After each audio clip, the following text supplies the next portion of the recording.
transformer le prix d'un café, genre 5 petits dollars, en un demi-million. C'est exactement le point de départ de notre plongée en profondeur aujourd'hui. On va décortiquer ensemble un script promotionnel pour un concept qui s'appelle Infinity Cycle. Ouais, un concept qui se décrit lui-même comme de la solidarité décentralisée. Et tout ça avec un ticket d'entrée à seulement 5 USDT. Pour poser les bases, l'USDT c'est juste une crypto stable calquée sur le dollar américain. Exactement, donc 5 dollars. Et je suis ravie qu'on en parle aujourd'hui, mais il faut préciser d'emblée une chose super importante. Notre mission ici, c'est vraiment d'analyser cette mécanique de façon purement neutre, quoi. Tout à fait. On ne valide pas du tout les promesses financières de ce document, on veut juste comprendre comment un simple code prétend créer une telle boucle d'entraide communautaire.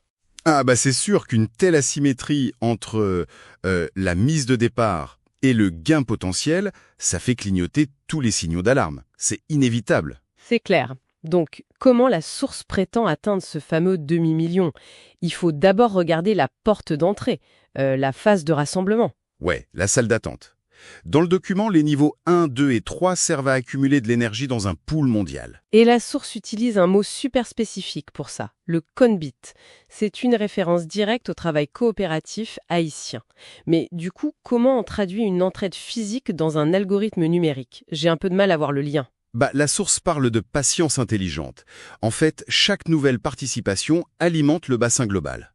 Et le simple fait de passer par exemple de la 25e à la 12e place, c'est la preuve mathématique que le système fonctionne et pousse tout le monde. Ok, décortiquons tout ça. Moi, ça me fait vraiment penser à la file d'attente d'un parc d'attractions, tu vois. Ah ouais, dans quel sens? Le simple fait d'avancer physiquement dans la file, ça donne l'illusion que le sol bouge. Ça rassure tout le monde sur le fait que la machine respire, qu'elle n'est pas bloquée. C'est une super image. Mais bon, une file d'attente, ça ne fonctionne vraiment que si ça s'accélère à un moment. Ouais, sinon on s'ennuie vite. Exactement. Et c'est là qu'intervient le mécanisme central du système, l'effet cascade. Parce que quand un leader atteint le niveau 5, il est carrément forcé de larguer 2400 ghosts, donc des fantômes. Attends, quoi? Des fantômes?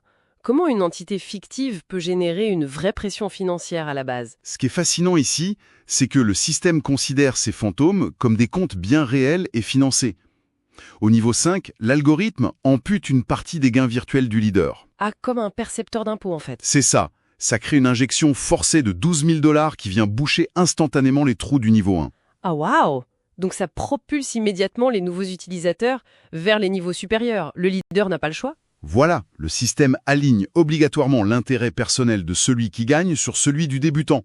Ça crée une réaction en chaîne inévitable. Mais cette ingénierie algorithmique, le document ne la limite pas à des simples chiffres. Il lui donne une vraie dimension géopolitique. Totalement, il se présente comme un égaliseur social mondial. C'est fou. Les pionniers ne peuvent pas juste partir avec la caisse.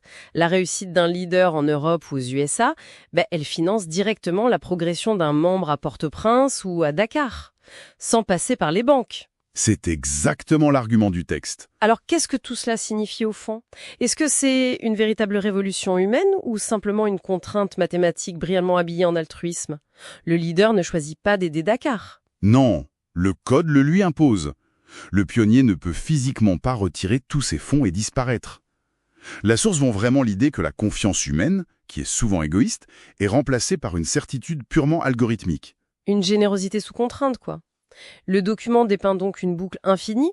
5 dollars et un peu de patience déclencherait une vague algorithmique liant le succès des uns à la montée des autres. C'est tout le concept.